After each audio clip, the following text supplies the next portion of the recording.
अस्सलाम वालेकुम। जी, तो हमारी पीआरसी 5 की रिवीजन क्लासेस चल रही थी। ये रिवीजन क्लासेस जो है वो आप क्रैश कोर्स के तौर पे भी इस्तेमाल कर सकते हो।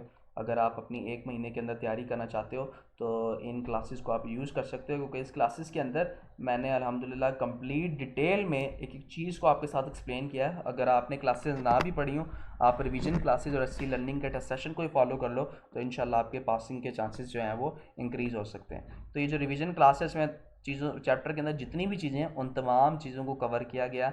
और चैप्टर 4 की तकरीबन 2 से ढाई घंटे की रिवीजन क्लास बनी थी। चैप्टर 5 की भी जो है वो 2 से ढाई घंटे पे जाने वाली थी, लेकिन उसको जो है वो मैंने कोशिश किया कि आपके साथ पार्ट्स में शेयर करूं। तो पहला पार्ट जो कल हमने डिस्कस किया था उसके अंदर हमने जो है वो इनपुट आउटपुट डिवाइसेस को देखा था, फिर हमने जो है वो स्टोरेज डिवाइसेस को देखा था। अब जो है वो हम पार्ट 2 की तरफ मूव कर रहे हैं, चैप्टर 5 का। इसके अंदर जो है वो हम अपना इंफॉर्मेशन टेक्नोलॉजी और इंफॉर्मेशन सिस्टम से ऑनवर्ड जो है वो चीज़ों को डिस्कस करना शुरू करेंगे।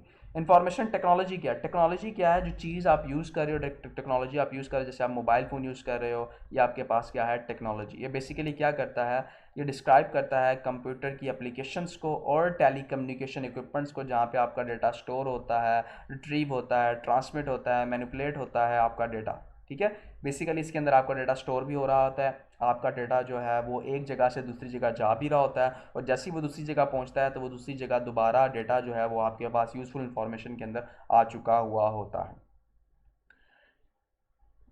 अब इसकी एग्जांपल जो है, जैसे अगर आप टेलीविज़न के ऊपर अगर आप देखें तो अगर आपको न्यूज़ वगैरह प्रोवाइड करना चाह रहे हैं टेलीविज़न वगैरह, तो वो क्या करेंगे? कोई भी न्यूज़ चैनल आपको न्यूज़ प्रोवाइड करना चाह रहा है तो सबसे पहले वो क्या करेगा? किसी ना किसी टेली कम्युनिकेशन का या टेक्नोलॉजी का मदद लेगा।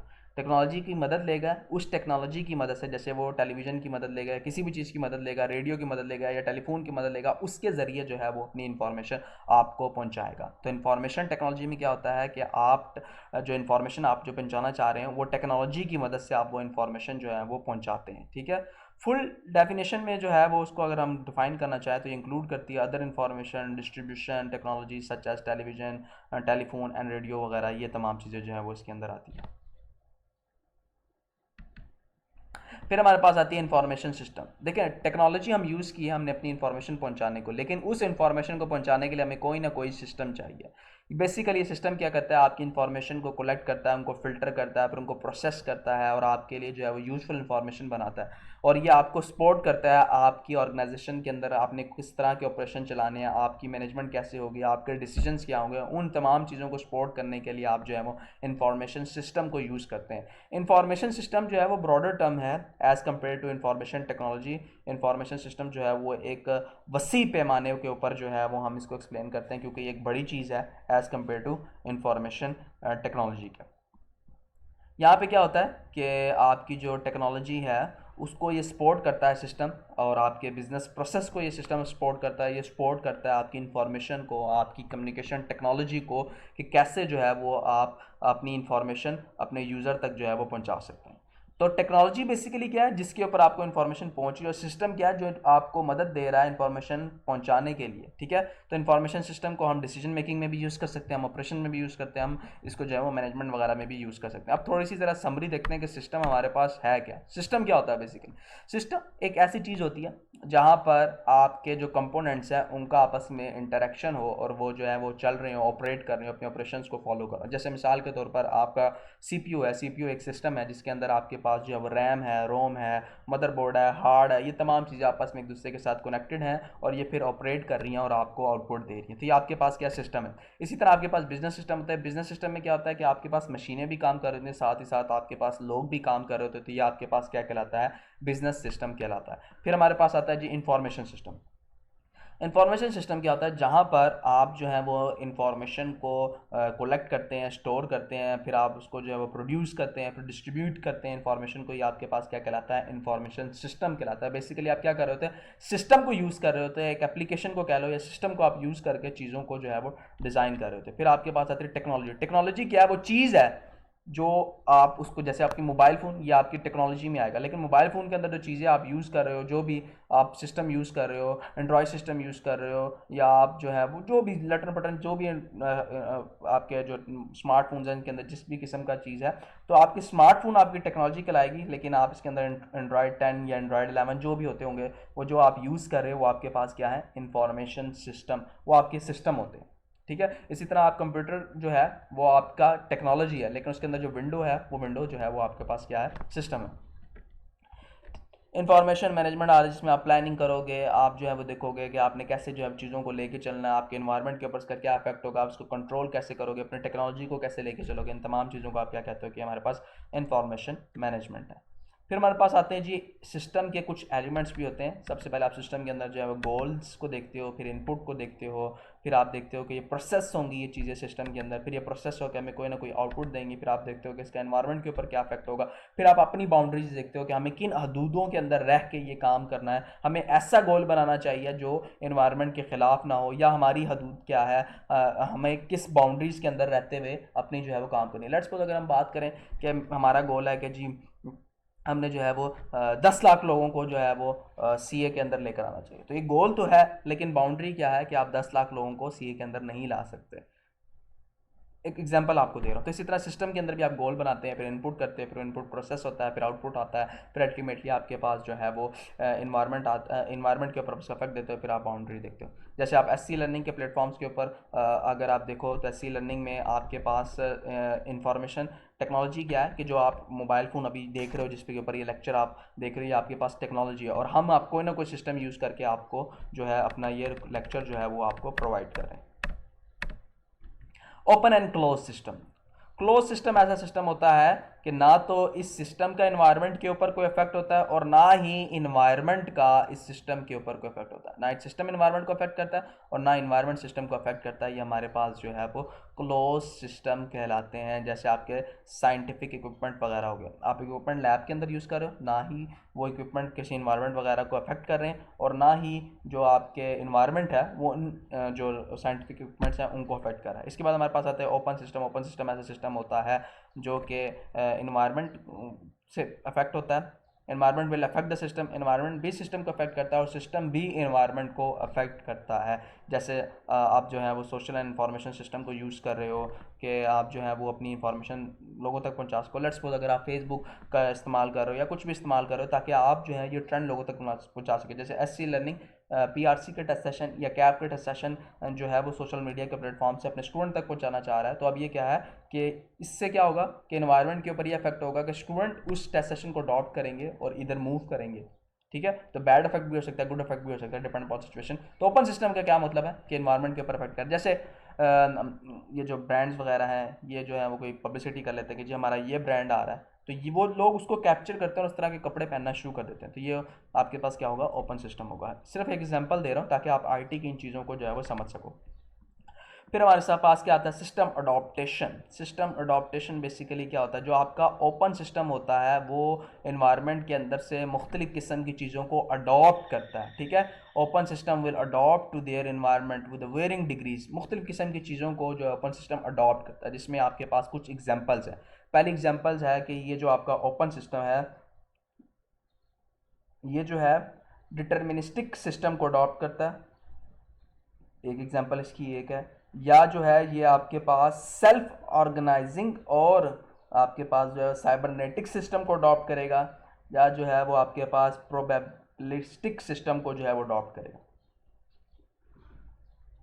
अब हमारे पास जो है पहला जो इस एग्जांपल में आ रहा है वो हमारे पास है जी डिटर्मिनिस्टिक सिस्टम। इसके अंदर क्या होता है कि इसके अंदर आप प्री डिटरमाइंड रूल्स जो है वो सेट कर लेते हो कि जी मेरे जो है इस हदूद के अंदर रहते हुए या इस रूल्स के अंदर रहते हुए मैंने जो है वो अपनी चीज़ों को लेके चलना है। जैसे अगर आपका प्री डिटरमाइंड रूल्स कि आप, मैं आपको एग्जांपल दे रहा हूँ कि अगर आपके पेपर जो हैं वो आ रहे हैं पीआरसी के या एफसी के या कैफ के, जिसके भी आपके पेपर आ रहे हैं, आपके पेपर आने वाले हैं, आप पेपरों से पहले ही क्या करते हो कि कोई प्लान डिसाइड कर लेते हो, या आपके पास क्या है आपके प्री और उन प्लान के ऊपर, उन रूल्स के ऊपर कि जी मैंने 9 बजे से लेकर 10 बजे तक पढ़ना है, आपने रूल बना लिया, तो प्री डिटरमाइंड रूल आप सेट कर लेते हो यहाँ पे। और फिर आप जो रूल सेट करते हो उस रूल के मुताबिक आप जो है वो अपना आउटपुट देते हो, यानी कि प्रीडिक्टेड ऑपरेशन करते हो। आपने 9 से 10 का टारगेट रखा था तो 9 से 10 आप जो है वो पढ़ते हो, ये क्या आप ऑपरेशन कर रहे हो। फिर उसी हिसाब से आप जो है उसका प्रिडिक्टेबल आउटपुट भी आता है कि अगर मैं इतना पढ़ूंगा तो मुझे पास होऊंगा या फेल होऊंगा, ये उसका आउटपुट है, तो वो आउटपुट भी आपको मिल जाता है। इसी तरह आपकी जो बड़ी बड़ी ऑर्गेनाइजेशन होती है उसके अंदर डिफरेंट किस्म की मशीन्स लगी होती हैं, कंप्यूटर लगे होते हैं, जो क्या करते हैं कि अब एक प्री डिटरमाइंड सिस्टम्स को लेके चलते हैं और पहले से ही जो है वो डिसाइड कर लेते हैं कि चीज़ों को कैसे लेके चलना है।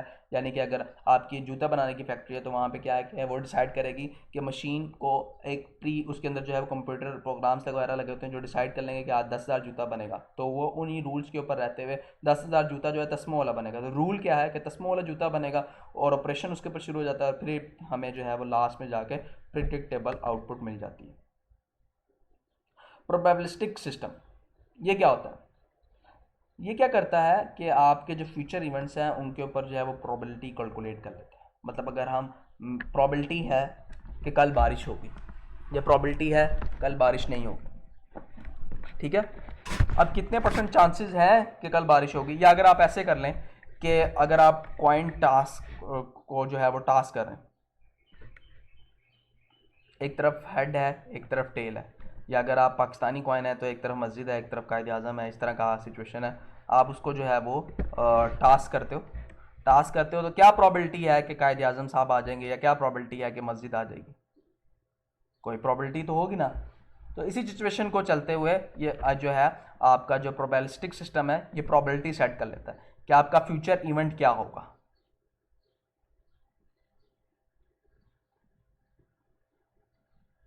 इनका बिहेवियर जो होता है वो इजीली आप प्रिडिक्ट कर लेते हो।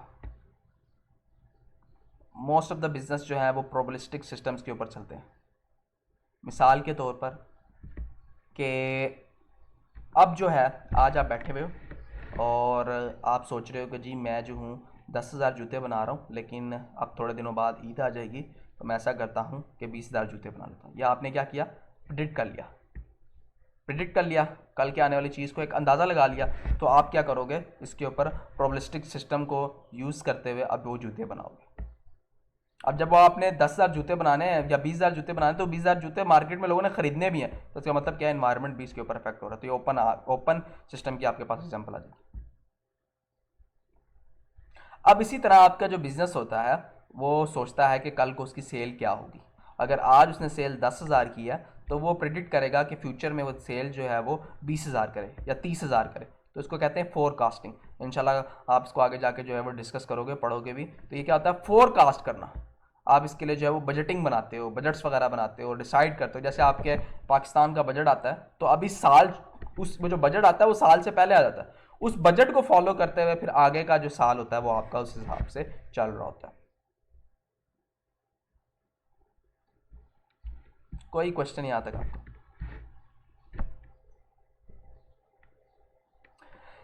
फिर हमारे पास साइबरनेटिक सिस्टम या सेल्फ सिस्टम आ जाता है। इसके अंदर क्या होता है, ये कम्प्लेक्स टाइप ऑफ सिस्टम होता है और ये क्या होता है, कंटिन्यूसली चेंज हो रहा होता है, चेंजेस इसमें आ रही होती हैं,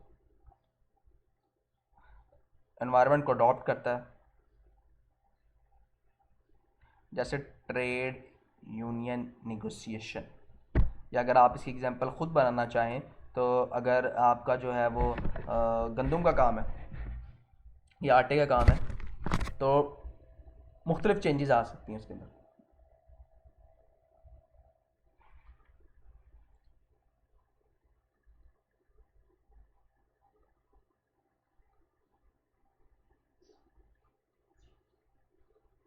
ये लीस्ट लाइकली टू कंप्यूटराइज्ड होते हैं, rely heavily on interaction from people, ये लोगों के इंटरेक्शन के ऊपर ज़्यादा डिपेंड करते हैं। समझ आ गई अब आप लोगों को इस सिस्टम की?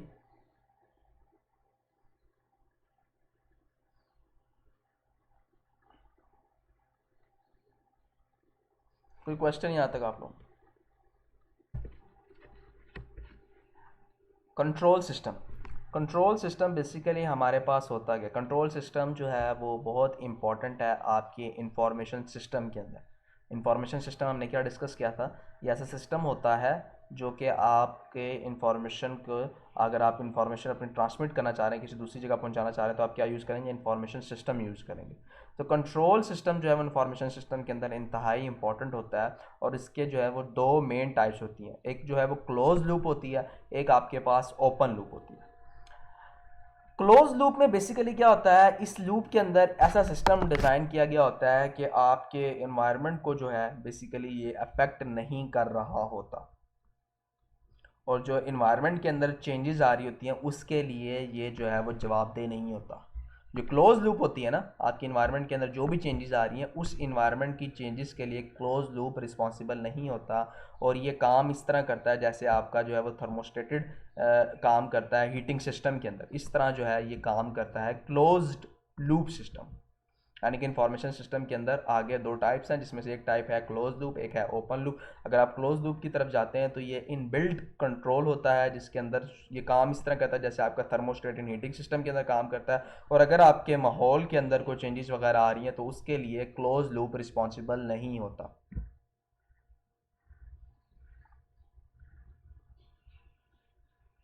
जैसे अगर हम इसकी एग्जांपल लें, अगर बिजनेस जो है वो कंट्रोल इज अ स्टॉक और क्रेडिट कंट्रोल सिस्टम को यूज़ कर रहा है, तो किसकी एग्जांपल है? क्लोज लूप की। स्टॉक और क्रेडिट कंट्रोल सिस्टम को यूज़ कर रहा है तो क्या है? ये आपके पास क्लोज लूप की है। और ये सिस्टम क्या करते हैं?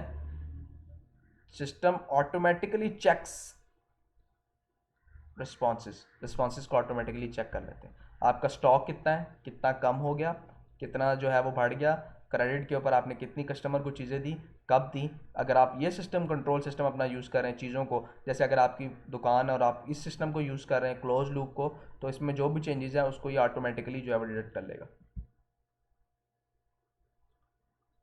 ये most suitable type of system है which is stable system which exist in, ये मोस्ट सूटेबल टाइम है सिस्टम है। अगर आप इस सिस्टम को यूज़ करते हैं तो आप जो है वो सूटेबल सिचुएशन के अंदर हैं।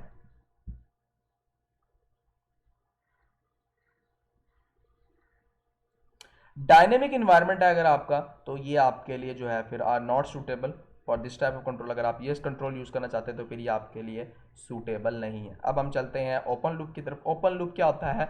ये तो है जो है वो इन बिल्ट कंट्रोल को यूज़ नहीं करता, और ना ही जो है ये जो आपके पास थर्मोस्टेट है उसकी सिचुएशन को जो है उस तरह के ऊपर जो है वो काम करता है। इसके अंदर क्या होता है? इसके अंदर जो है वो a business example would be the whole organisation जो है वो इसके अंदर आ जाती है।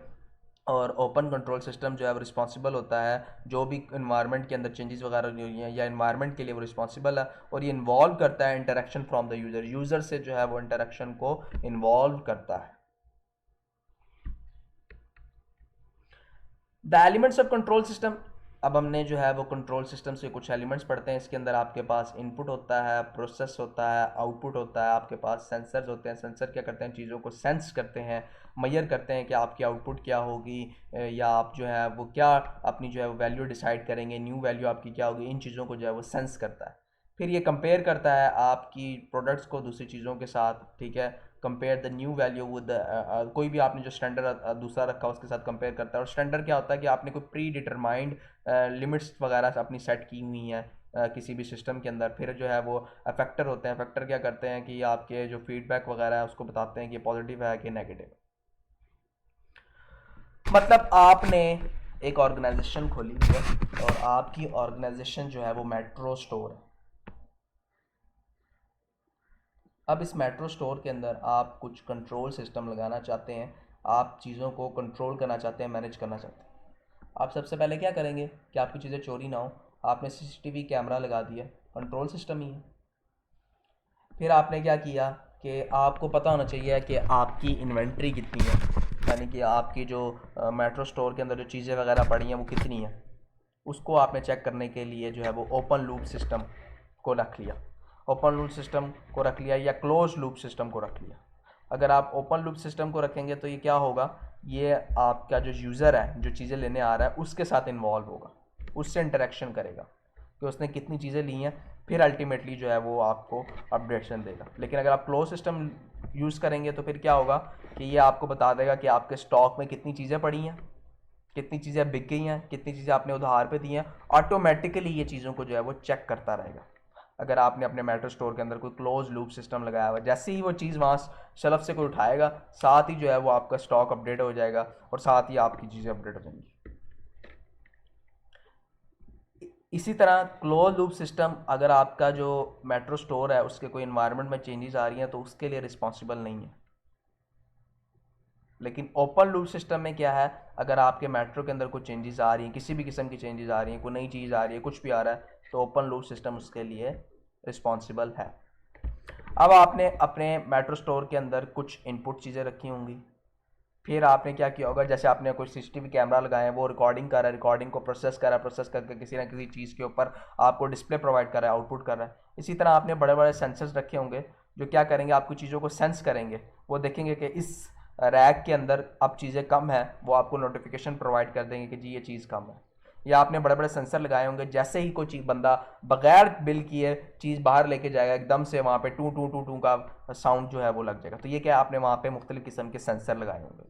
फिर आप क्या कर रहे होंगे कि आप कंपेयर कर रहे होंगे वैल्यू को। अगर आपका कोई कस्टमर आता है मार्केट आपकी मेट्रो स्टोर के अंदर, तो आपने कुछ इस तरह का सिस्टम लगाया हुआ है कि वो आपको कंपैरिजन भी आप वहाँ पे करके बता रहे हो। वो देखना चाह रहा हो कि जी इस प्रोडक्ट का इस प्रोडक्ट के साथ क्या कंपैरिजन है, तो आपने वहाँ पे कोई एलसीडी वगैरह या कोई भी चीज़ लगाई हो कि जहाँ पे वो चीज़ों को कंपेयर करके भी बता रहा हो। फिर आपने कुछ वहाँ पे स्टैंडर्ड रखे हो कि भाई 9 बजे से 10 बजे सिर्फ वही लोग शॉपिंग कर सकते हैं जिनके पास मेट्रो का कार्ड होगा। तो ये क्या है, आपने कोई एक स्टैंडर्ड सेट कर लिया। फिर आपने वहाँ पे कोई पम्फलेट वगैरह रखे होंगे जहाँ पे यूज़र जो है वो अपना फीडबैक, कस्टमर जो है अपना फीडबैक प्रोवाइड करेगा। वो फीडबैक जो है वो आप लाकर अपने सिस्टम के अंदर सेव कर लेंगे, या अपने सिस्टम के ऊपर आपको, या ऑनलाइन आपकी वेबसाइट है उस वेबसाइट के ऊपर आपको, मेट्रो की वेबसाइट के ऊपर आपको फीडबैक प्रोवाइड करेगा। हो सकता है फीडबैक पॉजिटिव हो, नेगेटिव भी हो। तो ये हमने देखा कंट्रोल सिस्टम। इसी तरह बड़ी बड़ी जो ऑर्गेनाइजेशन होती हैं वो भी जो है अपनी चीज़ों को, अपनी इंफॉर्मेशन को कंट्रोल करती हैं, अपने इंफॉर्मेशन सिस्टम के ऊपर कंट्रोल्स लगाती हैं। तो वो कंट्रोल सिस्टम कितनी तरह के, दो तरह के लगा सकती हैं, या तो क्लोज लूप कंट्रोल लगा सकती हैं, या जो है वो ओपन लूप जो है वो कंट्रोल वगैरह लगा सकती हैं। तो जो क्लोज लूप कंट्रोल है ये क्या करता है, बेसिकली आपका जो इन्वायरमेंट है उसमें जो भी चेंजेस आ रही होती हैं उसको जो क्या करता है, उसके लिए रिस्पॉन्सिबल नहीं होता। कोई भी चेंज आ रही है, not responsive to the change in the environment. ये बेसिकली काम करता है आपके पास थर्मोस्टेटिक इन हीटिंग सिस्टम के अंदर जिस तरह थर्मोस्टेट होता है उस तरह जो है ये काम कर रहा होता है, और ये आपका इन बिल्ट कंट्रोल होता है, यानी कि आपने कह लो खुद, आसान लफ्जों में खुद ही जो है इसको डिज़ाइन किया होता है। जबकि ओपन लूप क्या है, ओपन लूप में बेसिकली आपके जो भी इन्वायरमेंट के अंदर, जो भी आपके मेट्रो के अंदर जो भी चेंजेस आ रही हैं उसके लिए रिस्पॉन्सिबल भी होता है, क्योंकि यही आपको जो है वो, और इसका आपके जो यूज़र हैं, जो आपके कस्टमर हैं, उनके साथ डायरेक्ट इंटरेक्शन भी होता है। यानी कि आपका कस्टमर खुद टिक करेगा कि जी मैंने ये चीज़ ले ली, ये चीज़ ले ली, ये चीज़ ली। इस तरह का कोई आपने सिस्टम जो है वो डिज़ाइन किया होगा, यानी कि आपने अपॉर्चुनिटी प्रोवाइड की होगी अपने कस्टमर को कि जैसे वो शेल्फ से चीज़ निकालेगा साथ ही वो यहाँ पर टिक कर देगा कि जी मैंने ये चीज़ उठा ली है, वहाँ पर टिक हो जाएगी। टिक हो जाएगी तो आप, और जबकि क्लोज लूप में आप कस्टमर पे एतबार नहीं कर रहे, वो जैसी वहाँ से चीज़ उठाएगा तो ऑटोमेटिकली आपका सिस्टम जो है वो अपडेट कर देगा कि ये चीज़ यहाँ से उठ चुकी हुई है, कस्टमर ने ले ली हुई है। अब आपके पास 10 चीज़ें नहीं, अब आपके पास 9 चीज़ें। तो ये सिस्टम है। होप सो मैंने आपको एक प्रैक्टिकल एग्जांपल के साथ कुछ समझाने की कोशिश की है। बेशक ये आईटी सिस्टम है, लेकिन अगर आप इसको प्रैक्टिकल दुनिया से देखेंगे तो शायद आपको चीज़ें समझ आ सके। तो कंट्रोल सिस्टम क्या है कि आप उस ऑर्गेनाइजेशन के अंदर कुछ कंट्रोल्स लगा देते हैं। कोई क्वेश्चन यहाँ तक आप लोगों का? अब चलते हैं हम की एलिमेंट्स की तरफ। की एलिमेंट्स ऑफ इंफॉर्मेशन सिस्टम, इसमें जो हमारे पास की एलिमेंट्स आते हैं वो आपके पास डाटा आता है, डेटाबेस आता है, और आपके पास डेटाबेस मैनेजमेंट सिस्टम आता है, नेटवर्क्स आता है। ठीक है, तो इन तमाम चीज़ों को स्टेप बाय स्टेप जो है वो डिस्कस करने की कोशिश करेंगे।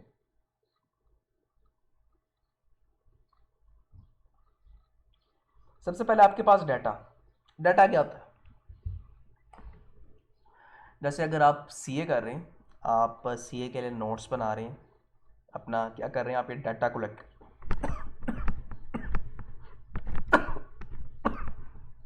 आप क्या कर रहे हैं, बेसिकली अपना डाटा कलेक्ट कर रहे हैं एक पेपर के ऊपर। हो सकता है आप ये डाटा जो है वो शॉर्ट फॉर्म में अपने कंप्यूटर के ऊपर भी कलेक्ट कर रहे हैं। हो सकता है ये डाटा जो है वो आप अपने मोबाइल फ़ोन पे कलेक्ट कर रहे हो, तो कहीं पे भी आप अपना डाटा कलेक्ट कर सकते हैं। डाटा आप जो है वो क्वांटिटेटिव भी सिलेक्ट कर सकते हैं, क्वालिटेटिव भी सिलेक्ट कर सकते हैं। डेटा आप नंबर की फॉर्म्स में भी सिलेक्ट कर सकते हैं, डेटा आप वर्ड्स की फॉर्म में भी सिलेक्ट कर सकते हैं। डेटा आप बाइट्स के फॉर्म में भी जो है वो रख सकते हैं, स्टोर कर सकते हैं। सबसे पहले आपको एक चीज़ पता होनी चाहिए, आपका जो आईटी सिस्टम है ये पहले जो है कुछ बाइनरी नंबर्स के ऊपर चलता था, 0 और 1 के ऊपर आपका डेटा रिकॉर्ड करता था। मतलब कोई भी इंफॉर्मेशन अगर आप रिकॉर्ड करना चाहते थे आपकी रैम के अंदर या रोम के अंदर कहीं पे भी आप रिकॉर्ड हो रही थी, तो वो 1 और 0 की फॉर्म में रिकॉर्ड हो रही होती थी। मतलब कंप्यूटर की अपनी लैंग्वेज होती थी, उस हिसाब से वो अपनी चीज़ों को जो है वो स्टोर कर रहा होता था। और जब आप उसको एक्सेस करना चाहते थे तो वो फिर वो जो भी उसमें स्टोर हुआ होगा 0011 या जो भी, उस हिसाब से इंफॉर्मेशन जो है वो आपको प्रोवाइड कर रहा होगा। अब डेटा क्या होता है? डेटा होता है कि आप इसको नंबर की फॉर्म में, टेक्स्ट की फॉर्म में, पेपर पे रिकॉर्ड कर लो, या आप इसको मोबाइल फ़ोन में यानी कि इलेक्ट्रॉनिक मेमोरी में रिकॉर्ड कर लो, या आप इसको अपने माइंड के अंदर रिकॉर्ड कर लो। तो डेटा आपके पास कहीं पे भी हो सकता है। अब आपकी मर्ज़ी है आप डेटा जो है उसको कहाँ पे रख रहे हो। पेपर पे रखो, इलेक्ट्रॉनिक मेमोरी में रखो, या जो है वो अपने दिमाग के अंदर रख लो। ये सारा चीज़ आपका क्या है? डेटा है। अगर हम एक बिजनेस चला रहे हैं तो बिजनेस का डेटा है, जैसे एससी लर्निंग, ठीक है। एससी लर्निंग सीए का प्लेटफॉर्म है, यहाँ पर उसकी एससी लर्निंग की अपने लिहाज से उसने अपना डेटा कलेक्ट किया होगा, यानी कि उसके पास स्टूडेंट के नंबर होंगे, स्टूडेंट की ईमेल आईडियाँ होंगी, अगर किसी स्टूडेंट्स कहीं पर ज़रूरत पड़ी तो सीआरएन नंबर भी अवेलेबल होंगे, ठीक है। उसके पास इंफॉर्मेशन होगी कि किस स्टूडेंट ने कैप का टेस्ट सेशन लिया, किसके स्टूडेंट ने सी फैप का टेस्ट सेशन लिया, किसके स्टूडेंट ने पीआरसी का टेस्ट सेशन लिया। इन्फॉर्मेशन होगी कि हमारे पास कौन कौन से स्टूडेंट ने जो है वो हमें जो ज्वाइन किया था, कौन कौन स्टूडेंट्स हमें किस टाइम ज्वाइन किया था। तो ये तमाम इन्फॉर्मेशन रखी होगी। इन्फॉर्मेशन रखी होगी कि हमारी वेबसाइट के ऊपर क्या ट्रैफिक आ रही है, कितना डेली स्टूडेंट जो है वो हमारी वेबसाइट के ऊपर से मटेरियल डाउनलोड कर रहा है, कितना डेली स्टूडेंट जो है वो हमारे लेक्चर्स को यूट्यूब चैनल एससी लर्निंग के ऊपर या YouTube channel SC school of accountancy के ऊपर जाकर देख रहे हैं। तो एससी स्कूल ऑफ अकाउंटेंसी भी हमारा एक यूट्यूब चैनल है, जहाँ पर जो है वो हम कैप से रिलेटेड लेक्चर्स वगैरह वहाँ पर अपलोड करते हैं, ताकि आपको जो है वो मदद वगैरह मिल सके। तो जो भी आपकी इन्फॉर्मेशन है वहाँ से आप जाकर ले लो। तो डेटा क्या है कि आप इन्फॉर्मेशन जो है वो अपनी स्टोर कर रहे हो। उसमें से जो भी आपको इन्फॉर्मेशन चाहिए होगी वो आप कल को ले लोगे। जैसे एससी लर्निंग को अगर मोबाइल फ़ोन नंबर चाहिए, मोबाइल फ़ोन नंबर ले लेगी, बच्चों के नाम चाहिए, बच्चों के नाम ले लेगी, या कल को जैसे रिजल्ट आता है तो वो देखना चाहती है कि हमारे बच्चे ने जो है वो पास किया नहीं, तो वहाँ से अगर सीआरएन नंबर लेना चाहती है तो वो सीआरएन नंबर लेके देख लेगी कि हमारे बच्चों ने पास किया नहीं किया, या क्या रेशो है, किस टीचर की कितनी रेशो है, किस टीचर की क्लास में से कितने बच्चों ने पास किया। तो ये क्या है? सारा आपका डेटा है। तो ये डेटा किसी ना किसी जगह के ऊपर स्टोर हो रहा होता है, किसी ना किसी जगह के ऊपर जा रहा होता है। उसे भी पढ़ते हैं कि कहाँ स्टोर हो रहा होता है या उसे हम क्या कहते हैं, ठीक है। तो डेटा क्या होता है कि आप जो है वो अपना यूज़फुल इंफॉर्मेशन उससे ले लेते हो किसी स्पेसिफिक पर्पस के लिए।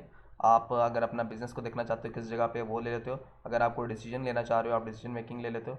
लेट्स सपोज अगर हम कह रहे हो कि जी हमारा पीआरसी में अच्छे लोग हैं, काफ़ी बच्चे आते हैं, स्टूडेंट काफ़ी जो है वैसी लर्निंग के टेस्ट सेशन लेते हैं, लेकिन सी फैब में रेशो कम है, तो हम डिसीजन ले लेंगे क्या करना है, सी फैब को कंटिन्यू रखना है या नहीं रखना है, या क्या प्रोसेस करना है। तो ये आपका, आप डेटा से जो है वो डिसीजन भी ले सकते हो। फिर ये तमाम डेटा जो है वो कहाँ जा रहा होता है? आपका डेटा बेस के अंदर जा रहा होता है। डेटाबेस क्या कर रही होती है? बेसिकली आपके सिस्टम के अंदर चीज़ों को कलेक्ट कर रही होती है, ऑर्गेनाइज कर रही होती है आपके डेटा को।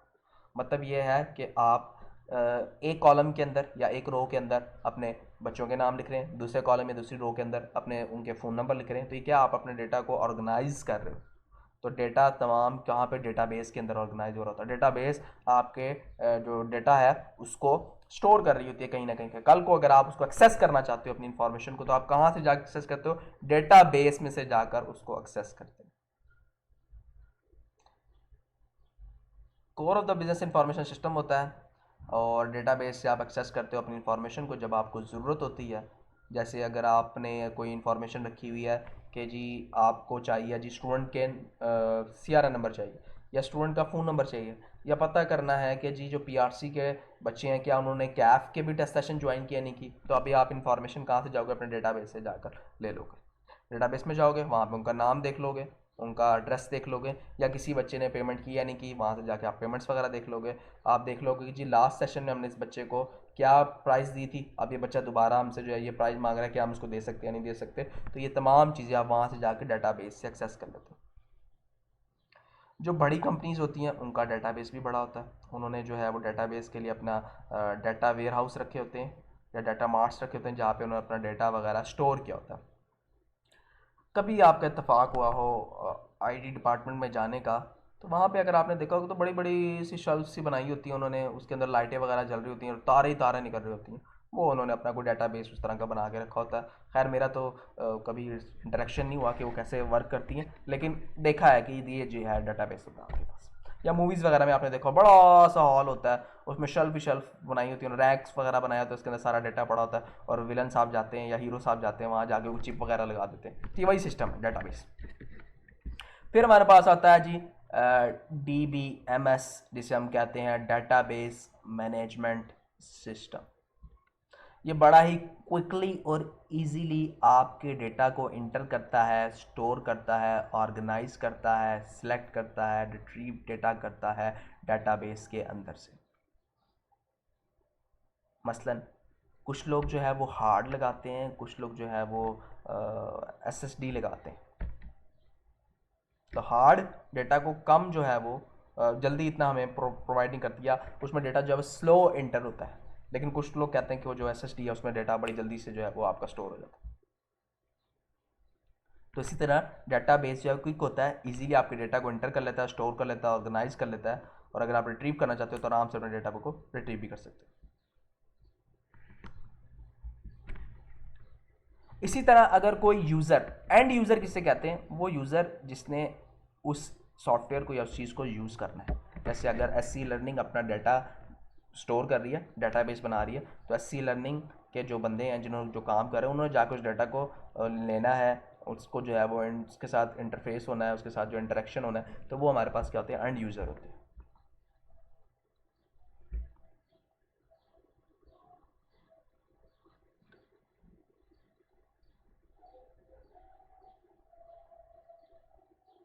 Order to facilitate the organization and manipulation of data, different type of database हो सकते हैं आपके पास, depend upon the need of business organisation.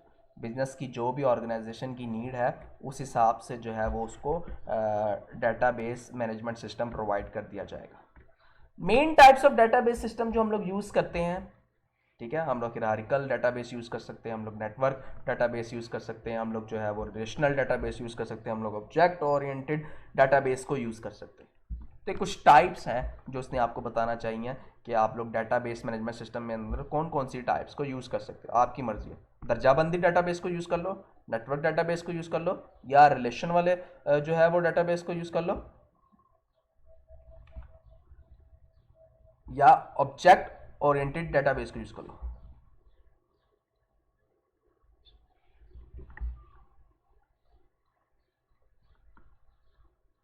कोई क्वेश्चन यहाँ पे आप लोगों का?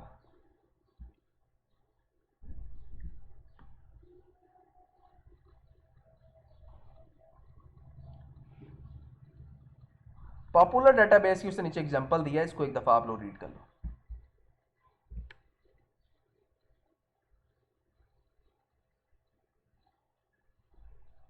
इन मेमोरी डाटाबेस मैनेजमेंट सिस्टम को आप यूज़ कर सकते हो, कॉलमनर डाटाबेस मैनेजमेंट सिस्टम को आप यूज़ कर सकते हो, जो भी आपका दिल करे उसे आप यूज़ कर सकते हो। ये कुछ यहाँ पर आपके पास एग्जांपल्स मौजूद थी।